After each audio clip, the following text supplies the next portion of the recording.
नमस्कार दोस्तों, स्वागत है आप सभी का। आज इस वीडियो में हम बात करेंगे बेल के बारे में। कोई जेल में जाता है, जेल के बाद उसको बेल मिलती है, तो बेल उसको किन किन कारणों से मिलती है, कौन से ग्राउंड्स पे मिलती है, बेल कितने प्रकार की होती है, कौन कौन से लीगल राइट्स होते हैं, कौन से फंडामेंटल राइट्स यहाँ पर जुड़े हुए हैं, सब चीज़ों को हम इस लेक्चर में विस्तार से कवर करने वाले हैं। वीडियो को अंत तक जरूर देखिएगा और अगर आप चैनल पर हैं तो चैनल को सब्सक्राइब करना बिल्कुल मत भूलिएगा। वीडियो को लाइक जरूर करिएगा। लाइक करने के बाद दोस्तों आपको एक हाइप का ऑप्शन आएगा, तो प्लीज़ वीडियो को हाइप भी जरूर करिएगा। बाकी इंडियन पॉलिटी से रिलेटेड मैंने और भी काफ़ी टॉपिक्स को कवर किया है, तो जाइए मेरी प्लेलिस्ट में इंडियन पॉलिटी, वहाँ पे आपको काफ़ी इंपॉर्टेंट वीडियोस मिल जाएंगी। और आज हम बात करेंगे बेल और बेल की जो टाइप्स होती हैं उनके बारे में। तो आपकी एग्जामिनेशन के लिए काफ़ी इंपॉर्टेंट है, वीडियो को अंत तक जरूर देखिएगा। चलिए शुरुआत करते हैं। अब सबसे पहले बेल होती क्या है। कोई भी एक्यूज्ड पर्सन, किसी के ऊपर जब कोई इल्ज़ाम लगा है, कोई क्राइम उसने किया है और फिर वो कस्टडी में है, पुलिस की जेल में है, तो उस समय जेल से उसको टेम्परेरी रिलीज मिल सकता है।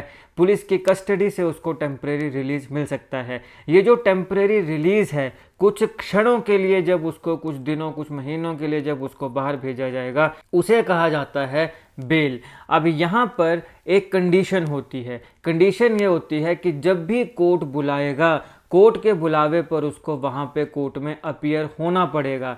ठीक है, they will appear before the court when ever required. जब भी रिक्वायर होगा, जब भी ज़रूरत होगी, जब भी उसको बुलाया जाएगा, उसे वहाँ पे अपीयर होना पड़ेगा। आसान से शब्दों में ये कोई फाइनल एक्विटल नहीं है। मतलब आप सब जानते हो कि फाइनल एक्विटल इसको नहीं माना जाता है। जेल इसको हुई है, अब जेल के बाहर इसको टेम्परेरी रिलीज मिला है कि कुछ दिनों के लिए, कुछ महीनों के लिए, कि चल भाई तू बाहर चले जा। फाइनल एक्विटल ये नहीं है। इसका मतलब यह है कि इसे फ्री रहने के लिए अलो किया गया है, लेकिन कब? जब वो इन्वेस्टिगेशन चल रही है या ट्रायल चल रहा है। जब तक वो ट्रायल या इन्वेस्टिगेशन उसके ऊपर चल रही है, तब उसे कुछ टेम्परेरी रिलीज कुछ दिनों के लिए मिल सकता है। उसको हम बेल बोलते हैं। मीनिंग क्या होता है बेल का? एक सिक्योरिटी होती है ये इंश्योर करने के लिए कि जो एक्यूज्ड है, जिसके ऊपर इल्ज़ाम लगे हैं, ट्रायल चला है, वो दोबारा आएगा कोर्ट जब भी उसको बुलाएगा। अब ये जो सिक्योरिटी होती है, ये मनी भी हो सकती है, श्योरिटी भी हो सकती है और बाकी कंडीशंस भी हो सकती हैं। अब कौन सी कंडीशन होगी, इसको कोर्ट के द्वारा फिक्स किया जाएगा। अगर मान लीजिए कि उस बेल के समय कोर्ट ने उसको बुलाया और वो पर्सन कोर्ट में नहीं आता है, तो क्या होगा? सिक्योरिटी अगर है तो फोरफिटेड हो जाएगी और बेल क्या हो जाएगी? कैंसिल हो जाएगी, सीधा पकड़ के जेल में डाल दिया जाएगा। अब देखिए, बेल का जो बेसिस होता है वो दो इम्पोर्टेंट आइडियाज़ पर बैलेंस बनाने पर चलता है। सबसे पहले right of an accused to personal liberty. जो एक्यूज्ड है, जिसके खिलाफ ट्रायल चल रहा है, उसके पास भी पर्सनल लिबर्टी का राइट है, अधिकार है। और दूसरा, जस्टिस सिस्टम के लिए ये ज़रूरी है कि पब्लिक सेफ्टी और ट्रायल को इंश्योर किया जा सके। तो ये कारण है, ये दो इम्पॉर्टेंट आइडियाज़ हैं जिन्हें बैलेंस बनाते हुए बेल का जो कंसेप्ट है वो यहाँ पे आया है। लीगल बेसिस क्या है भारत में बेल के? तो कोड ऑफ क्रिमिनल प्रोसीजर 1973, इसमें एक लीगल फ्रेमवर्क आता है बेल का हमारे भारत में। नए क्रिमिनल लॉ का फ्रेमवर्क जो है उसने ओल्डर प्रोसीजर्स को अभी कुछ समय में रिप्लेस कर दिया है, लेकिन एग्जाम पर्पस के लिए जो बेल का कंसेप्ट है, कोर कंसेप्ट है, वो सेम है। अब संविधान के पॉइंट ऑफ व्यू से भी ये मैटर करता है, क्योंकि हमारे कॉन्स्टिट्यूशन में आर्टिकल 21 है जो बात करता है लाइफ और पर्सनल लिबर्टी की, और हमने पहले देखा कि यहाँ पे पर्सनल लिबर्टी का भी अधिकार एक एक्यूज्ड को भी है। इसीलिए कोर्ट ने रेपिडेटली ये बात कही है कि अननेसेसरी डिटेंशन की ज़रूरत नहीं है जब तक उसकी कन्विक्शन नहीं होती है। जब उसका ट्रायल चल रहा है तो उस समय अननेसेसरी उसको जेल में रखने की ज़रूरत नहीं है, उसको बीच में रिलीज बेल में किया जा सकता है। यहाँ पे जो अननेसेसरी डिटेंशन है, ये लिबर्टी की जो स्पिरिट है उसके अगेंस्ट है, उसके खिलाफ है। अब बात करते हैं टाइप्स ऑफ बेल। बेल के कौन कौन से टाइप्स होते हैं? तो मोस्ट इंपॉर्टेंट जो टाइप्स ऑफ बेल्स हैं उसमें रेगुलर बेल आती है, anticipatory bail, interim bail, default bail, statutory bail और बेल इन बेलेबल और नॉन बेलेबल ऑफेंसेस, और फिर आती है कंडीशनल बेल। अब आसान भाषा में चलो एक एक करके इनको समझते हैं। सबसे पहले रेगुलर बेल। रेगुलर बेल वो बेल होती है जब किसी पर्सन या एक्यूज को ये तब ग्रांट होती है जो ऑलरेडी अंडर अरेस्ट है, जेल में है और वो ऑलरेडी पुलिस की कस्टडी में है, तो उस समय जो बेल मिलेगी उसको रेगुलर बेल बोला जाता है।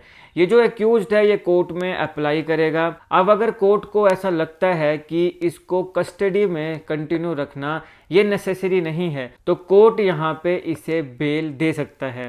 Most common type of bail है ये, ज़्यादातर जो एक्यूज्ड होते हैं उनको यही रेगुलर बेल मिलती है। इसको मैजिस्ट्रेट, हाई कोर्ट या सेशंस कोर्ट के द्वारा ग्रांट किया जा सकता है। डिपेंड करता है कि ऑफेंस की सीरियसनेस कैसी है, कैसा कितना सीरियस ऑफेंस किसी व्यक्ति ने, एक्यूज ने किया है। एग्जाम्पल के तौर पर अगर मान लो कोई व्यक्ति थेफ्ट केस में अंदर हुआ है, किसी ने चोरी करी है और उसे अरेस्ट किया गया है, तो अरेस्ट के बाद वो बेल के लिए अप्लाई कर सकता है। और अगर उसको इस केस में बेल मिलती है तो ये कौन सी होगी, ये रेगुलर बेल होगी। अब रेगुलर बेल जो होती है वो अरेस्ट होने के बाद होती है, आफ्टर अरेस्ट होती है। ये एक की पॉइंट है, इसको आपने ध्यान रखना है, रेगुलर बेल से रिलेटेड सवाल बन सकता है। अब फिर आती है इंटरिम बेल। इंटरिम बेल एक टेम्परेरी बेल होती है जो शॉर्ट पीरियड, बहुत ही क्षणिक छोटे समय के लिए बेल दी जाती है जब फाइनल बेल एप्लीकेशन पेंडिंग हो। तो जो एक्यूज्ड है उसने बेल के लिए अप्लाई किया लेकिन अभी तक कोर्ट में वो बेल पेंडिंग है, तो उस केस में ये इंटरिम बेल ले सकता है। कुछ समय के लिए ये बेल ले सकता है जब तक उसकी जो फाइनल बेल की एप्लीकेशन है वो कोर्ट में पेंडिंग है।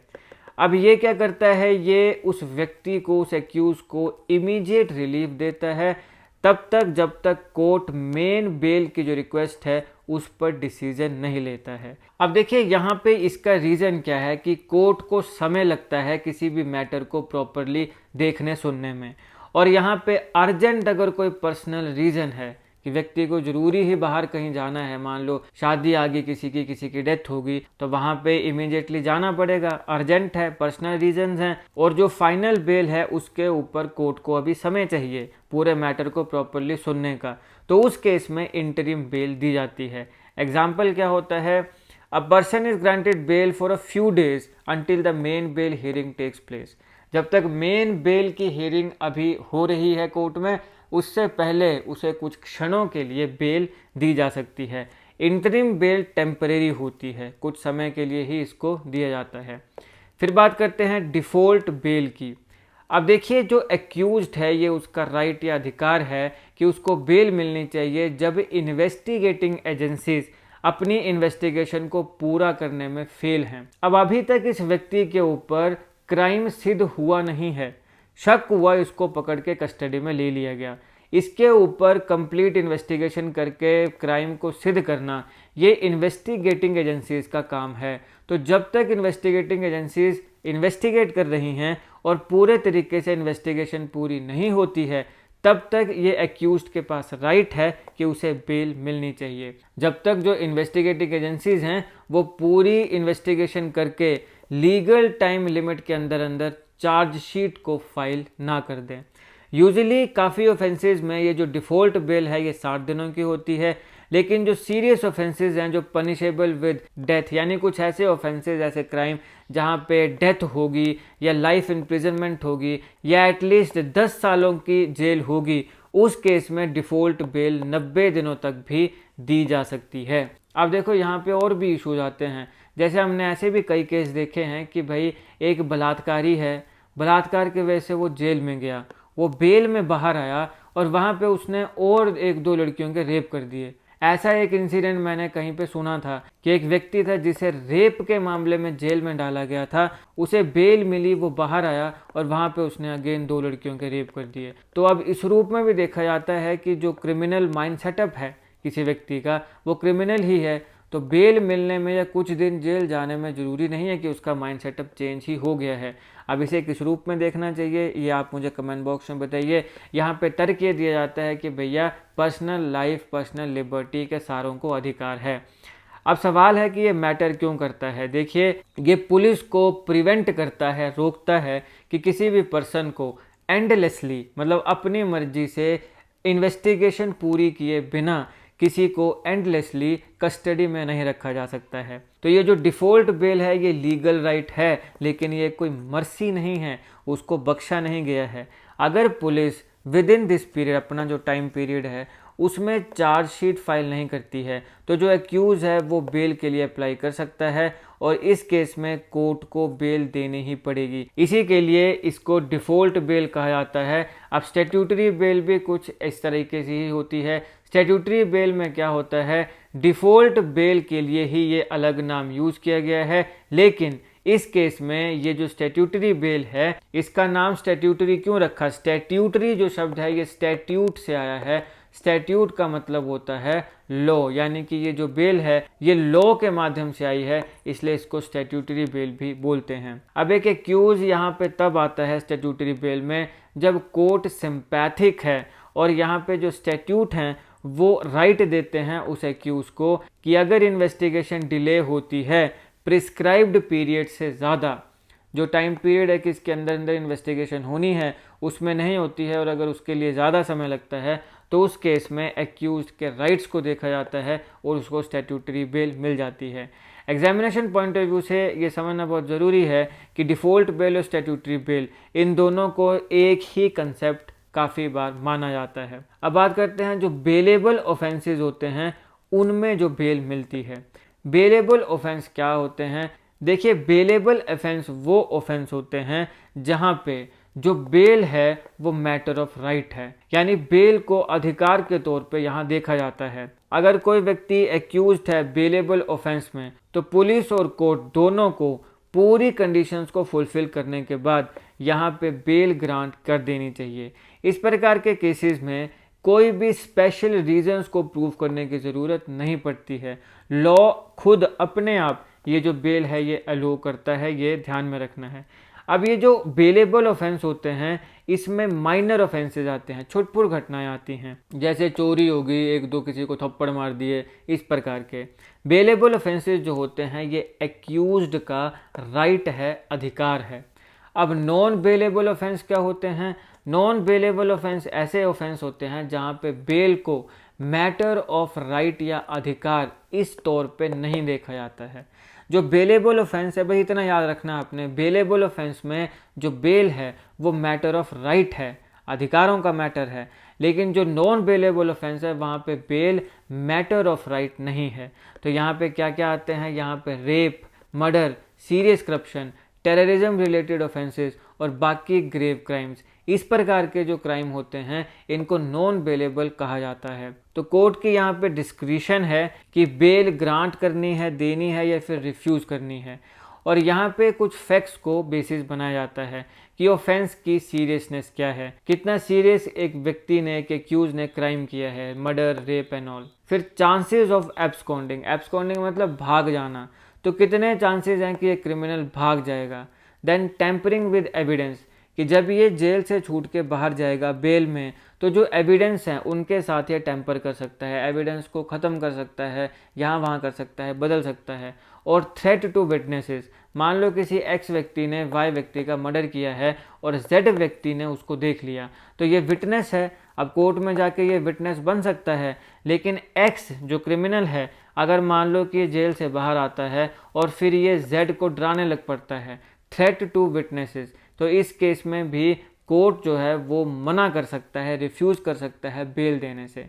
तो ये कुछ फैक्ट्स हैं जहाँ पे नॉन बेलेबल ऑफेंस में बेल ग्रांट की जाती है या ग्रांट नहीं की जाती है। अब यहाँ पे ये देखिए कि बेल मिलेगी कि नहीं मिलेगी कौन डिसाइड कर रहा है? कोर्ट डिसाइड कर रहा है। क्यों? क्योंकि ये मैटर ऑफ राइट नहीं है।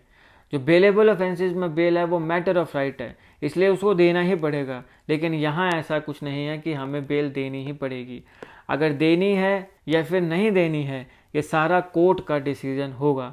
नॉन बेलेबल ऑफेंस जो होते हैं वो जुडिशियल डिस्क्रिशन के ऊपर डिपेंड करते हैं। वहाँ पे तो फंडामेंटल राइट में है, लेकिन यहाँ जुडिशियल डिस्क्रिशन पर डिपेंड करते हैं। बेलेबल ऑफेंसेस में देने ही पड़ेगी, यहाँ पे जुडिशरी पर डिपेंड करता है, कोर्ट पर डिपेंड करता है बेल देनी है कि नहीं देनी है। फिर आता है कंडीशनल बेल। अब नाम से पता चल रहा है कि कंडीशनल बेल ऐसी बेल है जहाँ पे कोर्ट बेल तो देगा लेकिन कुछ कंडीशंस के साथ। कंडीशंस क्या क्या हो सकती हैं? कि कोर्ट में रेगुलरली अपीयर होना है, किसी भी और सिटी या कंट्री में आप लीव नहीं कर सकते हो, पासपोर्ट को सरेंडर करना पड़ेगा। विटनेसेस के साथ आपने किसी प्रकार का कांटेक्ट करने का प्रयास नहीं करना है। लेकिन जो क्रिमिनल है वो खुद क्यों ही करेगा? अगर कोई क्रिमिनल है तो उसने अपने बंदे, अपने गुंडे रखे होंगे, भाई तुम जाओ, तुम बात करो। लेकिन फिर भी विटनेसेस को कांटेक्ट नहीं किया जा सकता है, ये भी एक कंडीशन है। और यहाँ पर एक एश्योरेंस भी लिया जाता है कि जो क्राइम तुमने किया है, जिसके लिए तुम जेल में हो, उस प्रकार के क्राइम आप दोबारा जब बेल से बाहर निकलोगे तो उसमें आप ना करें। अब यहाँ पे अगर एक्यूज्ड इस प्रकार की कंडीशंस को वायलेट करता है तो कोर्ट इस प्रकार के बेल को कैंसिल भी कर सकता है। कंडीशनल बेल कहीं ना कहीं ट्रायल प्रोसेस को प्रोटेक्ट करने में मदद करती है। अब बेल बॉन्ड और बॉन्ड ऑफ श्योरिटी, इसके बीच में डिफरेंस क्या आता है? ये तीन ऐसी टर्म्स है जो स्टूडेंट्स को कंफ्यूज करती हैं। सबसे पहले बात करते हैं बेल की। एक्यूज्ड को रिलीज किया जाता है पुलिस की कस्टडी से। बॉन्ड की एक रिटन प्रॉमिस होता है जो एक्यूज देता है हाई कोर्ट के आगे। फिर आता है श्योरिटी, एक कोई थर्ड पर्सन जो इंश्योर करता है कि जो एक्यूज्ड पर्सन है वो कोर्ट में आए। अगर मान लीजिए कोई एक्यूज भाग जाता है, एब्सकॉन्ड कर जाता है, तो इस केस में जो ये श्योरिटी बना है व्यक्ति, इसका जो सिक्योरिटी अमाउंट है वो खत्म हो जाता है। अब हम कुछ इंपॉर्टेंट प्रिंसिपल्स को देख लेते हैं बेल से रिगार्डिंग। सबसे पहले हमारा यहाँ पे एक प्रिंसिपल चलता है कि जेल एक एक्सेप्शन है और बेल रूल है। ये वाइडली एक्सेप्टेड जुडिशियल प्रिंसिपल है, स्पेशली उन केसेस में जहाँ पे गिल्ट अभी तक प्रूव नहीं हुई है, अभी तक इल्ज़ाम लगा है लेकिन इल्ज़ाम सिद्ध नहीं हुआ है, तो उसमें हम बोलते हैं कि इस केस में बेल एक नियम है और जेल एक एक्सेप्शन है। कोर्ट्स यहाँ पे जनरली लिबर्टी को प्रेफर करते हैं, एक इंडिविजुअल की आज़ादी को प्रेफर करते हैं, ना कि अननेसेसरी डिटेंशन को। अगर यहाँ पे डिटेंशन नेसेसरी नहीं है तो उसको बेल मिल जाती है। Bail is not acquittal. अब ये बहुत इंपॉर्टेंट है कि अगर कोई व्यक्ति अंडर ट्रायल में बेल में है तो अभी तक वो एक्विट नहीं हुआ है, यानी ऐसा नहीं है कि उसके ऊपर इल्ज़ाम पूरी तरह से ख़त्म हो गया। इल्ज़ाम है, इन्वेस्टिगेशन चल रही है। बेल का मतलब ये नहीं है कि वो व्यक्ति इनोसेंट है कानून के मुताबिक, ये सिर्फ टेम्परेरीली फ्री हुआ है, परमानेंटली फ्री नहीं हुआ है। फिर प्रिजम्पशन ऑफ इनोसेंस, कोई भी व्यक्ति जिसके ऊपर इल्ज़ाम लगा है, जब तक उसके ऊपर गिल्ट जो है वो प्रूव नहीं हो जाती है, वो गिल्टी प्रूव नहीं हो जाता है, तब तक उसको इनोसेंट माना जाता है। Innocent until proven guilty. और ये जो लाइन है, ये जो प्रिंसिपल है, बेल इस प्रिंसिपल को सपोर्ट करती है। अब जो बेल है वो कुछ फैक्ट्स के ऊपर डिपेंड करती है कि नेचर ऑफ ऑफेंस, कि किस प्रकार का ऑफेंस है। छोटा मोटा किसी को थप्पड़ मार दिया है, या यहाँ पे लड़ाई झगड़ा हो गया है, या चोरी हो गई है, या फिर बड़ा ग्रेव है जैसे किसी का रेप कर दिया, मर्डर कर दिया, तो नेचर किस प्रकार का है। ग्रेविटी ऑफ क्राइम किस प्रकार की है, जैसे रेप हो गया, मर्डर हो गया। फिर पास्ट क्रिमिनल रिकॉर्ड, कि इससे पहले भी क्या इस व्यक्ति ने कोई क्राइम किया है, तो पास्ट क्रिमिनल रिकॉर्ड है। फिर चांसेस ऑफ एब्सकॉन्डिंग, कि भाई कितने चांसेस हैं कि ये देश छोड़ के भाग सकता है या वैसे ही कहीं पे भाग के छिप सकता है, तो चांसेस ऑफ एब्सकॉन्डिंग कितने हैं। फिर chances of tampering with evidence, कि जो इसके खिलाफ एविडेंस है उनके साथ ये टेम्पर कर सकता है, कोई एविडेंस मिटा दिया, छुपा दिया, या कोई मान लो विटनेस है उसको मरवा दिया, तो यहाँ पे कितने इस प्रकार के चांसेस हैं। फिर इन्फ्लुएंस ऑन विटनेसेस, वही बात है कि जो विटनेस है, जो इसके खिलाफ गवाही देने के लिए तैयार है, उसको मरवा दिया या उसको खरीद लिया, डरा दिया, तो इन्फ्लुएंस ऑन विटनेसेस क्या है। फिर उसकी हेल्थ क्या है, एज क्या है और जेंडर क्या है, कुछ केसेस में इनको भी देखा जाता है। अब यहाँ पे कुछ ऐसे फैक्टर्स हैं जो कोर्ट कंसीडर करता है किसी व्यक्ति को बेल देने से पहले। सबसे पहले सीरियसनेस ऑफ द एलिगेशन, कितने सीरियस एलिगेशन लगे हैं, ऑफेंस बेलेबल है या फिर नॉन बेलेबल है, जो एक्यूज है वो क्या देश छोड़ के या कहीं पर भी भाग के छिप सकता है, मतलब भाग सकता है कि नहीं भाग सकता है, क्या वो विटनेसेस को थ्रेटन कर सकता है, एविडेंस को डिस्ट्रॉय कर सकता है, और फिर उसके क्या रूट्स हैं सोसाइटी में, और जो कस्टडी है क्या वो एक्चुअली नेसेसरी है इस केस में, जो भी क्राइम एक इंडिविजुअल ने किया है कि नहीं है। अब बेल और आर्टिकल 21 की बात करते हैं, जो बात करता है पर्सनल लाइफ और लिबर्टी की। देखिए यहाँ पे जो जेल जूरिस्प्रूडेंस है, ये इंपॉर्टेंट पार्ट है इंडियन कॉन्स्टिट्यूशन लॉ का। सुप्रीम कोर्ट ने बार बार फेयर, जस्ट और रीजनेबल प्रोसीजर्स के ऊपर स्ट्रेस किया है जो नेसेसरी हैं, इससे पहले कि हम किसी भी व्यक्ति की जो लिबर्टी है वो उससे छीन ले। बेल काफ़ी क्लोजली रिलेटेड है आर्टिकल 21 की, क्योंकि ये पर्सन, जो भी व्यक्ति जेल में है लंबे समय के लिए विदाउट ट्रायल, यानी अभी उसका ट्रायल पूरा नहीं हुआ है, तो उसकी जो पर्सनल लिबर्टी है उसे वायलेट ना किया जाए, इसकी बात करती है, और ये पर्सनल लिबर्टी की बात आर्टिकल 21 करता है, जो हमारा फंडामेंटल राइट है। फंडामेंटल राइट्स को ऑलरेडी मैंने कवर किया है, जाइए मेरी प्लेलिस्ट में इंडियन पॉलिटी, वहाँ पे आपको सारे important fundamental rights with MCQs मिल जाएंगे, वहाँ जाके जरूर चेक करिएगा, आपको काफ़ी नई चीज़ सीखने को मिलेंगी। एग्जामिनेशन पॉइंट ऑफ व्यू से ऐसा कोई भी कंसेप्ट नहीं है जो मैंने उन वीडियोज़ में कवर नहीं किया है। अब यहाँ पे देखिए क्रिमिनल जस्टिस में बेल मैटर क्यों करती है। बेल जो है वो बैलेंस है लिबर्टी और जस्टिस के बीच में, लेकिन at the very same time ये अलो भी करती है कि इन्वेस्टिगेशन और ट्रायल जो है वो प्रॉपरली कंटिन्यू रहे, क्योंकि मैंने कहा कि टेम्परेरी फ्री हो रहा है व्यक्ति, परमानेंट फ्री नहीं हो रहा है। तो यहाँ पे कोई व्यक्ति जिसके ऊपर अभी तक क्राइम सिद्ध नहीं हुआ है उसको अननेसेसरी पनिशमेंट जो है ये प्रिवेंट करती है। ये इनोसेंट लोगों को प्रोटेक्ट करती है प्रोलॉन्ग्ड जेल कस्टडी में, कि अगर मान लो बाद में ये सिद्ध हो जाता है कि इस व्यक्ति जो है, जो इंडिविजुअल जेल में है, इस व्यक्ति के ऊपर क्राइम ही सिद्ध नहीं हुआ, तो फिर उसको कहीं ना कहीं बेल प्रोटेक्ट भी कर रही है। लेकिन ये तो कानून का कहना है ना कि प्रोटेक्ट कर रही है। अब किसी व्यक्ति को अगर मान लो कि किसी ने क्राइम नहीं किया है, फिर भी अगर तुमने उसको जेल में डाल दिया तो समाज में उसकी बेइज्जती तो होगी। अब उसको थोड़ा ना तुम प्रोटेक्ट कर पाओगे। लेकिन फिर भी कानूनी तौर पे जब बात पर्सनल लिबर्टी की आ रही है तो वहां पे हम इन चीज़ों को जस्टिफाई कर सकते हैं कि चलो ठीक है भाई, थोड़ी बहुत लिबर्टी तो मिल ही रही है उसको। अब कुछ इंपॉर्टेंट एग्जाम पॉइंट्स को देख लेते हैं। रेगुलर बेल जो है वो अरेस्ट के बाद होती है। एंटीसिपेटरी बेल अरेस्ट से पहले होती है। इंटरिम बेल टेम्परेरी बेल है, शॉर्ट टाइम के लिए। डिफॉल्ट बेल ये एक राइट है, अधिकार है, जब तक चार्जशीट फाइल नहीं हुई है। अपना जो टाइम है यानी जिस टाइम में वो फाइल होनी चाहिए उस टाइम में फाइल नहीं हुई है तो डिफॉल्ट बेल मिल जाएगी।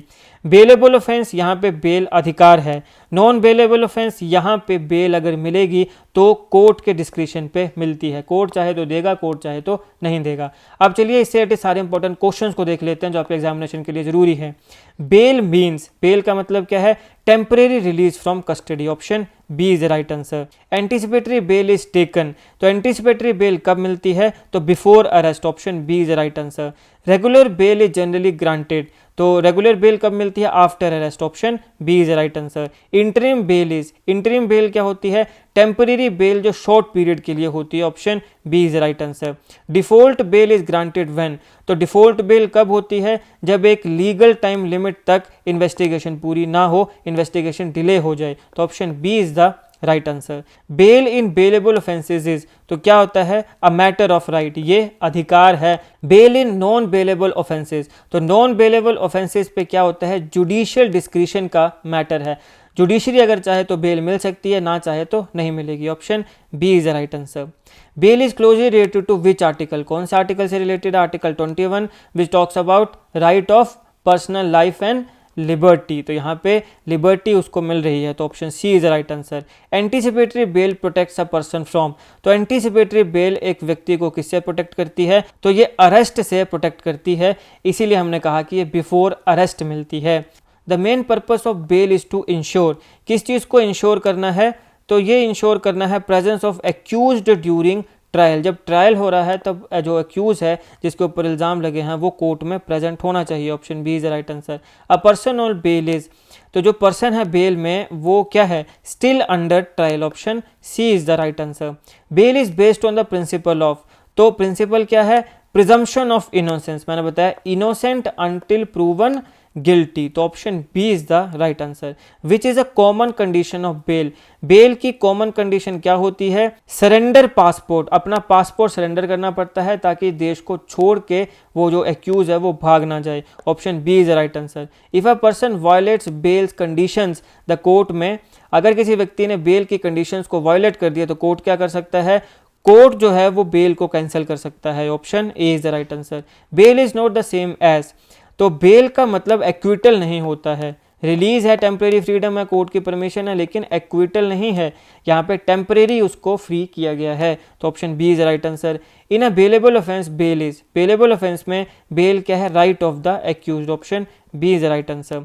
इन non-bailable offence bail depends upon, किस पे? कोर्ट की description, option A is the right answer.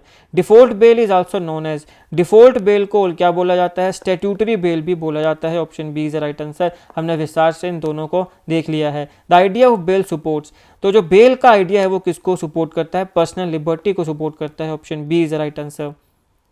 Bail is generally granted after considering, तो यहाँ पे क्या कंसीडर किए जाते हैं, all of the above. Nature of offence consider किया जाता है, चांसेस ऑफ एब्सकॉन्डिंग कि कितने चांसेस हैं कि वो भाग सकता है और कितने चांसेस हैं कि वो एविडेंस के साथ टैंपर कर सकता है, यानी एविडेंस को खत्म कर सकता है, छुपा सकता है। तो right answer all of the above है, option D. Which of the following is a type of bail, तो कौन कौन सी यहाँ पे टाइप ऑफ बेल है, तो सुप्रीम बेल नहीं होती, नेशनल बेल नहीं होती, इमरजेंसी बेल नहीं होती, तो राइट आंसर क्या है, regular bail, option B is the right answer. Anticipatory bail is usually sought in, तो एंटीसिपेटरी बेल किस प्रकार के ऑफेंसेस के लिए होती है, तो मुख्यतः जो नॉन बेलेबल ऑफेंस होते हैं उसमें ये सॉट की जाती है, option B is the right answer. Bail bond is, bail bond क्या होता है, written promise to appear in court, तो आपने प्रॉमिस किया है, लिखित दिया है कि जब भी कोर्ट बुलाएगा तब मैं कोर्ट में अपीयर होऊंगा, तो option A is the right answer. Surety means, surety का मतलब क्या होता है, a person who guarantees the accused appearance, तो एक व्यक्ति है जो श्योरिटी देगा कि भाई मैं गारंटी करता हूं कि ये जो एक्स व्यक्ति है, ये जो एक्यूज्ड है, ये कोर्ट में आएगा, option B is the right answer. जब भी कोर्ट बुलाएगा ये आएगा, मैं इसकी श्योरिटी देता हूं। Bail is an important safeguard against, तो किसके अगेंस्ट ये इंपॉर्टेंट सेफ गार्ड है, unnecessary detention, option B is the right answer. Bail does not mean, bail का क्या मतलब नहीं है, परमानेंट एक्यूटल ये नहीं होता है, option B is the right answer. Temporary freedom ये है, कंडीशनल रिलीज है, कंडीशन ये है ना कि आप देश को छोड़ के नहीं जा सकते हो, तो कंडीशन ये है।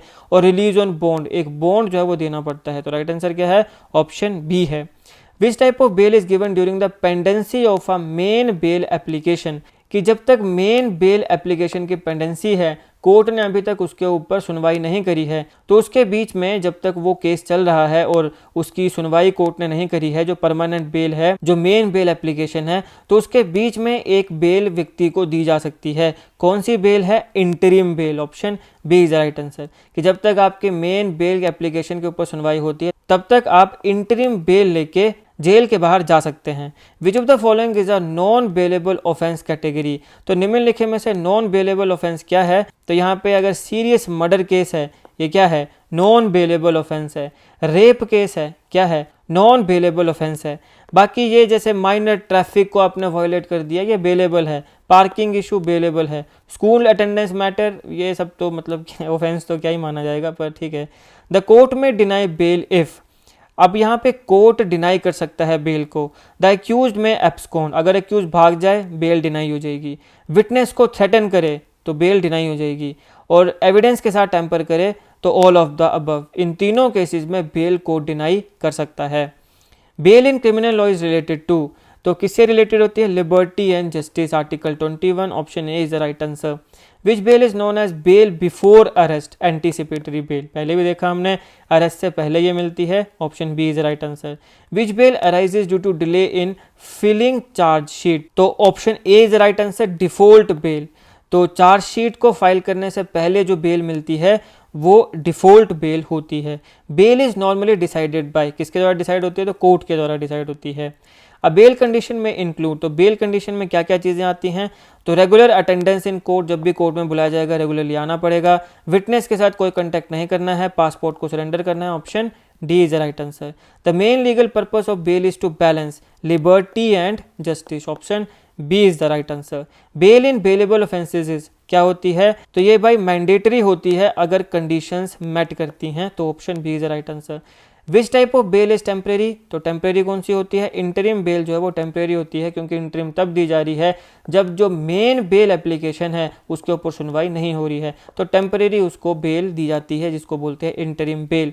डिफॉल्ट बेल क्या होती है, ये लीगल राइट है, option A is the right answer. Bail helps prevent, तो किस चीज़ को प्रिवेंट करती है, ये प्री ट्रायल पनिशमेंट, जब तक उस व्यक्ति के ऊपर जो इल्ज़ाम है वो सिद्ध नहीं हुआ है तो उससे पहले ही उसको पनिशमेंट नहीं मिलनी चाहिए, प्री ट्रायल पनिशमेंट को ये प्रिवेंट करती है। If the accused does not appear, कि कोर्ट में बुलाया गया और कोर्ट में वो नहीं आया, तो कोर्ट क्या करेगा, बेल सिक्योरिटी जो है उसको फोरफिट कर देगा, यानी आपने जो पैसा दिया है बेल का, मतलब जो सिक्योरिटी दी थी वो अब आप फोरफिट होगी, मतलब दोबारा वो आपको अब नहीं मिलेगी, और आपकी बेल भी कोर्ट चाहे तो कैंसिल कर सकता है। Which of the following is correct, तो anticipatory bail is after arrest, नहीं बिफोर अरेस्ट है। Regular bail is before arrest, नहीं आफ्टर अरेस्ट है। Anticipatory bail is before arrest, ये बिल्कुल सही है। Default bail is after conviction, ये भी गलत है, option C is the right answer. Bail is most closely link to which criminal justice idea? तो presumption of innocence, innocent until proven guilty. Bail in a serious offence is decided on facts and judicial discretion, judiciary decide करेगी bail मिलनी चाहिए कि नहीं मिलनी चाहिए। Which of the following is not a type of bail? Regular bail है, anticipatory bail है, interim bail है, परमानेंट बेल नहीं होती है भाई। परमानेंट अगर बाहर निकाल दिया फिर तो वो एक्विटी हो जाएगा, तो option D is the right answer. जब परमानेंट बाहर निकाल दिया जाएगा तो उसको एक्विटल बोलेंगे, वो बेल नहीं होगी। फिर है बेल में बी कैंसल्ड इफ, तो बेल कब कैंसिल हो सकती है? कंडीशन वायलेट होती है, विटनेस को थ्रेटन किया जाता है और जो एक्यूज है वो भाग जाता है, तो option D is the right answer. A person granted bail can still be under trial, तो जो पर्सन जिसको ग्रांट किया गया है बेल वो अंडर ट्रायल ही होगा, तभी उसको बेल दी गई है। Bail is a part of, तो किस चीज़ का पार्ट है ये? क्रिमिनल प्रोसीजर का पार्ट है, option A is the right answer. The principle bail is the rule, jail is the exception, ये किस चीज़ को सपोर्ट करता है? ये पर्सनल लिबर्टी को सपोर्ट करता है। Bail in non bailable offences is usually sought, तो ये जो है ये क्या है? By court discretion. Bailable offence में ये मैटर ऑफ राइट है, ऑप्शन ए। यहाँ पे अगर बेलेबल ऑफेंस होता तो ऑप्शन ए होता, यहाँ पे नॉन बेलेबल ऑफेंस है तो कोर्ट डिस्क्रिशन, बस यही आपने याद रखना है। जहाँ पे बेलेबल ऑफेंस आ गया वो मैटर ऑफ राइट है, जहाँ नॉन बेलेबल ऑफेंस है वहाँ पे कोर्ट डिस्क्रिशन है। सीधा जहाँ पे कोर्ट डिस्क्रिशन देखा टिक लगा दिया। कौन सी स्टेटमेंट करेक्ट है? Bail means the case is closed, बिल्कुल नहीं। जहाँ बेल का मतलब ये नहीं कि केस क्लोज हो गया। Bail means temporary release with conditions, ये बिल्कुल सही है। बेल मीन्स फाइनल इनोसेंस, ये भी नहीं है। और bail means no court appearance, ये भी नहीं है। कोर्ट जब भी बुलाएगा आना पड़ेगा, रेगुलर अटेंडेंस, तो option B is the right answer. Bond is, अब बॉन्ड क्या होता है? जो भरना पड़ता है बेल से पहले कोर्ट कंडीशंस, कि हम प्रॉमिस करते हैं कि हम कोर्ट की सारी कंडीशंस को मानेंगे, तो ये होता है बॉन्ड। और अगर मान लो नहीं माना तो बॉन्ड फॉरफिटेड भी हो जाता है। श्योरिटी, श्योरिटी क्या होती है? कि एक गारंटर है, मतलब एक व्यक्ति है जो गारंटी करता है कि ये जो एक्यूज है कि जब भी आप बुलाओगे तो कोर्ट में आएगा। बिना श्योरिटी के, बिना गारंटर के बेल नहीं मिलती है, तो ये होती है surety. Which bail is granted by a court before arrest, तो एंटीसिपेटरी बेल।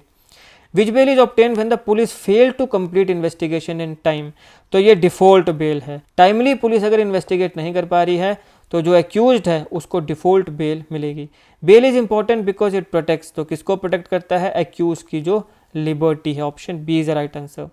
यह है दोस्तों इस लेक्चर का एनालिसिस। आई होप आपको वीडियो अच्छी लगी तो लाइक करिएगा। लाइक करने के बाद दोस्तों एक हाइप का ऑप्शन आएगा, तो प्लीज़ वीडियो को हाइप भी जरूर करिएगा। वीडियो को ज़्यादा से ज़्यादा दोस्तों के साथ शेयर करिएगा और ऐसी जीके कंटेंट जीके टिक्स की वीडियोस के लिए हमारे चैनल को सब्सक्राइब करिएगा। बेल आइकन को जरूर दबा दीजिएगा ताकि किसी भी वीडियो की नोटिफिकेशन आपसे मिस ना हो। आपका बहुत बहुत धन्यवाद।